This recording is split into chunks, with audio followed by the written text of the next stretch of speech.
Hello aspirants.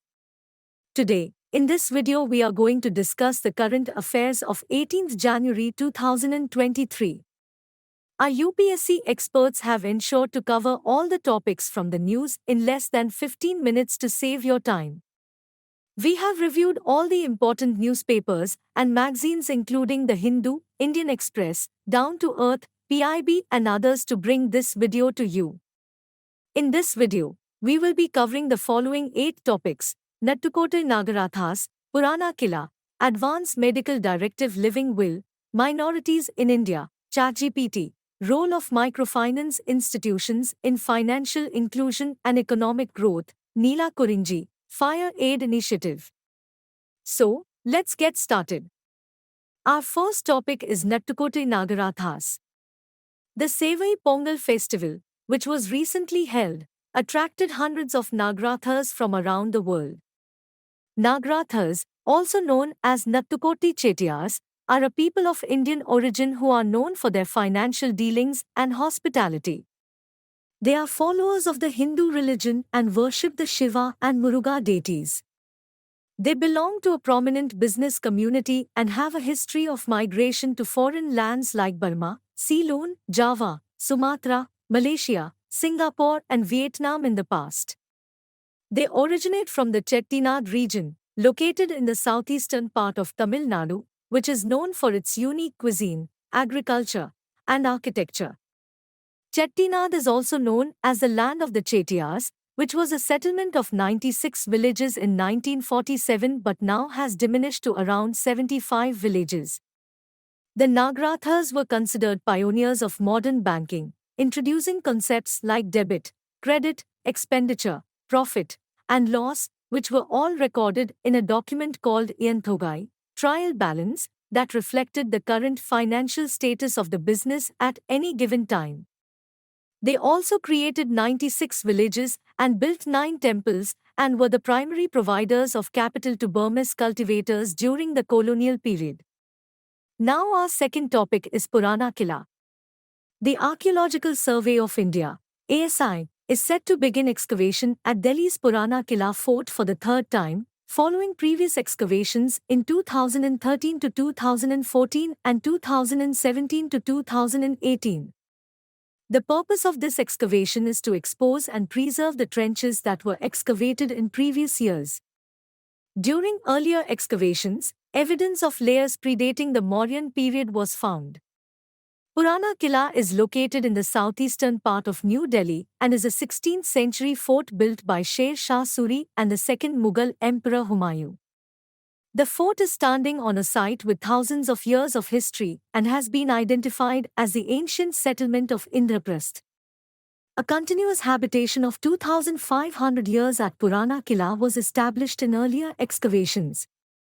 Painted grey ware, dating back to 900 BC, was found as well as an earthen pottery sequence from the Maurya to Shunga, Kushana, Gupta, Rajput, Sultanates, and Mughal periods.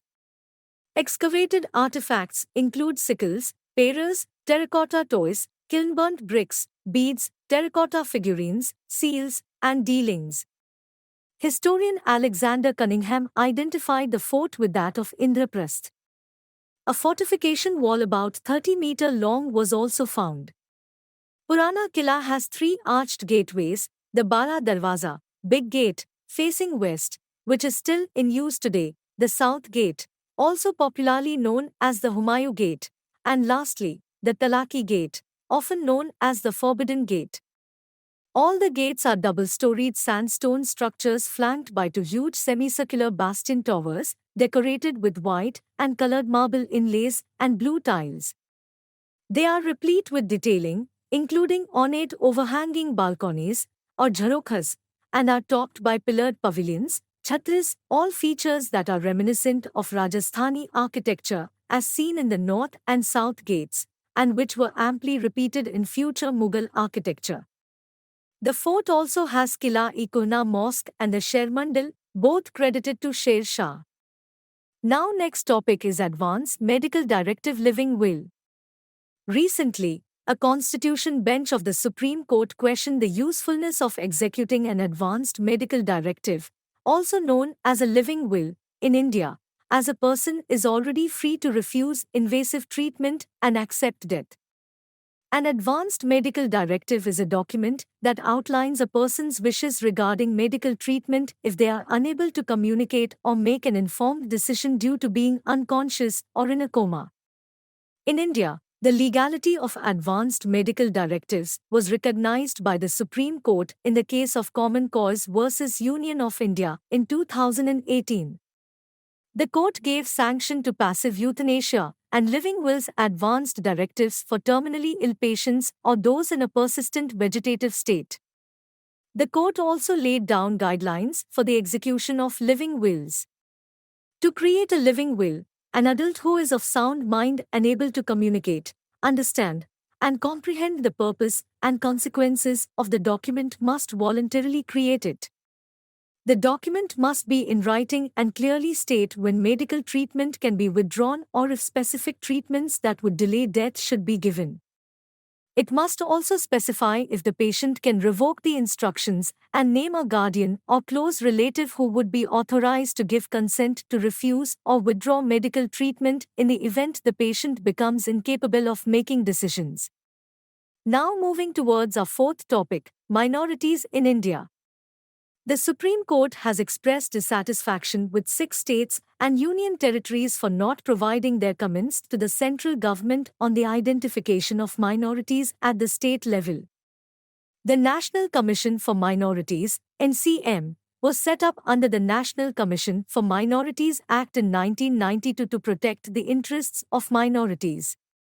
5 religious communities, namely Muslims, Christians, Sikhs, Buddhists and Zoroastrians, Parsis, were initially notified as minority communities by the government and Jains were added in 2014. State governments also have their own state minorities commissions. The basic criteria for a community to be recognized as a minority is its numerical strength. As per the census of 2011, minorities make up about 3% of India's population. The Constitution provides several safeguards for minorities, including the right to establish and administer educational institutions and protection from discrimination in receiving aid from the state. Now, fifth topic is ChatGPT. OpenAI's ChatGPT is a powerful AI chatbot that can answer questions, write code, and even fix errors in code. It has been tested by users across the world and has impressed many. However, there are also concerns about its potential for misuse, such as writing malicious code or creating biased content. Ethical challenges include ensuring objectivity and authenticity, protecting privacy and security, and preventing plagiarism. Some steps that can be taken to address these concerns include providing a universal framework for guiding AI legislation and policies, and implementing stricter safeguards for malicious use. Additionally, there is a need for more research to improve the bot's performance and to address issues related to bias and security in AI. Now, sixth topic is role of microfinance institutions in financial inclusion and economic growth. The Insurance Regulatory and Development Authority of India, IRDAI, has increased the number of partnerships that insurance companies can have with corporate agents and insurance marketing firms. This has led insurance companies to approach microfinance institutions, MFIs, to leverage their reach in the rural market. Microfinance is a form of financial service that provides small loans and other financial services to low-income households.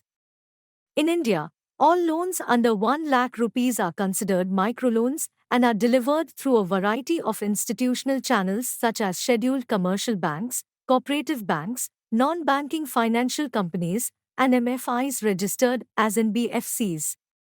MFIs play a vital role in promoting financial inclusion and can help in poverty reduction and women empowerment. However, there are challenges faced by MFIs such as inadequate data, over-indebtedness, erosion of social objective, regulatory issues, and poor structuring of organization. To overcome these challenges, MFIs should focus on developing sustainable microfinance strategies and use technology to improve services and repayment collection processes. Our seventh topic is Nila Kurinji. The Indian Ministry of Environment, Forest and Climate Change has added the Nila Kurinji plant, Strobilans kuntiana, to Schedule 3 of the Wildlife Act, 1972, which includes it as a protected plant. The Nila Kurinji is a shrub found in the Shola forests of the Western Ghats in the states of Kerala, Karnataka and Tamil Nadu. It is known locally as Kurinji and blooms only once every 12 years. It is protected in the Kurinji Mal Sanctuary in Kerala and the Kurinji Andavar Temple in Tamil Nadu. The Palia tribal people use it as a reference to calculate their age, and in Karnataka, there are 45 species of Nila Kurinji, each blooming at different intervals. It is also found in the Chevrua Hills in the Eastern Ghats and the Sanduru Hills in Bellary district, Karnataka. Coming to our last topic for today is Fire Aid Initiative. The Fire Aid Initiative, launched by the World Economic Forum in 2022, has successfully completed its pilot phase. The initiative uses artificial intelligence to effectively manage wildfires and was developed by Koch Holding, a Turkish industrial conglomerate, in collaboration with Deloitte, an international professional services network. The project was implemented in the South Asian and West Mediterranean region of Turkey, which has a history of high wildfire activity. The project used static and meteorological data to predict where fires could start, forecast their intensity, and plan logistics for response.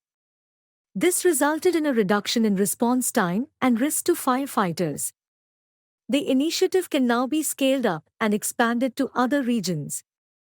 Hope you found this video helpful. Also, you can find the notes of this video in the Current Affairs course on EduRef. Link of the course has been provided in the description below. For your information, EduRef offers the most structured course on current affairs, offering daily, weekly and monthly current affairs at a single place. Please subscribe to our channel to get regular notifications of our daily current affairs videos and other updates. You can give us suggestions, feedback in the comments section as well. Thank you.